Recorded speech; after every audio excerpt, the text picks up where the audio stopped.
Hello मंडळी, रुचकर रसोई आणि व्लॉग्समध्ये तुमचे स्वागत आहे।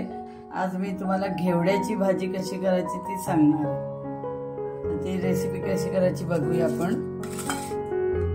हा अर्धा किलो घेवडा आहे। घेवडा मी निवडून असे तुकडे करून घेतले घेवड्याचे। घेवड्याच्या मध्ये किडी असतात, तर त्या अशा व्यवस्थित बघून त्याचे तुकडे करून घ्यायचे आणि मग घ्यायचा आहे तो। तो कसा तो दाखवणार होते, पण मी विसरले। मी आधीच तुकडे करून ठेवले होते, ते लक्षात नाही आलं की तुम्हाला ते दाखवायला पाहिजे। तर असे घेवड्याचे तुकडे करून घ्यायचे आणि आता या घेवड्याची भाजी दाखवते। आणि त्याला लागणारा हा टोमॅटो, 3 टोमॅटो बारीक चिरून घेतले। आता कशी करायची ते मी तुम्हाला दाखवते।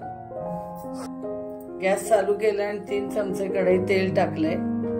आता आपल्याला फोडणी करून घ्यायची। आता आपलं तेल तापलंय। 1 चमचा मोहरी,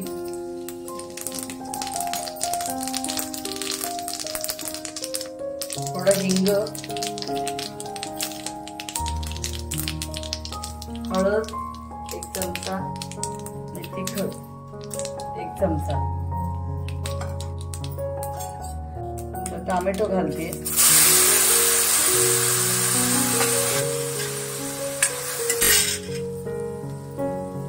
टोमॅटो मऊ होण्यासाठी थोडं मीठ घालते।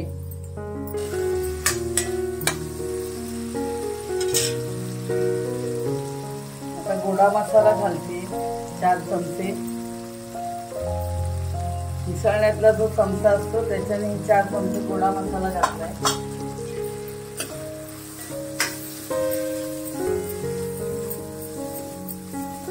तो 1 सेकंद परतून घ्यायचा आहे। त्यामध्ये घेवडा घालायचा आहे।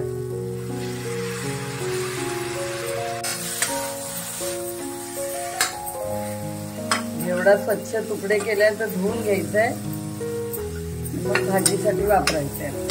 भाजी करायला घ्यायची, परतून घ्यायची ही भाजी। याच्यात आता मी गुळाचा खडा आवळा घालतीये।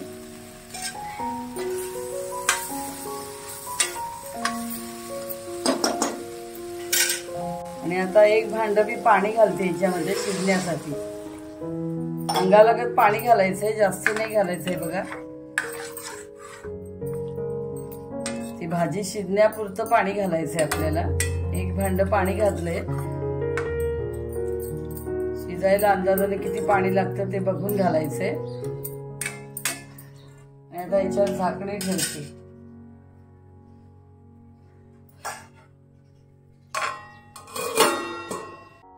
आता आपण भाजी शिजली की नाही बघूया।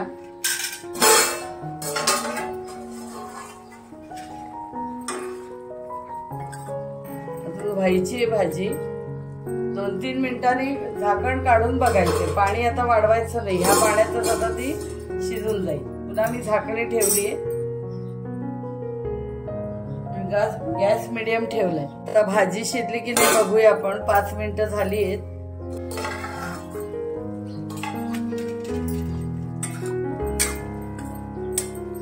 आपली भाजी शिजत आली बघा, शिजलीये, तुकडा पडतोय। आता हे पाणी आटवून द्यायचं। आता झाकणाची काही गरज नाहीये, कारण शिजली आहे ती। आता हे पाणी पूर्णतः सुकून द्यायचंय। जर नाही शिजली असं वाटलं तर पुन्हा झाकणे ठेवा। आता हे 2 मिनिटात पाणी कमी होऊन जाईल। पहिले आपण टोमॅटो मऊ होण्यासाठी थोडंसं मीठ घातलं होतं, तर या भाजीला चवीप्रमाणे मीठ घालायचंय। हे मी अर्धा चमचा घातलं।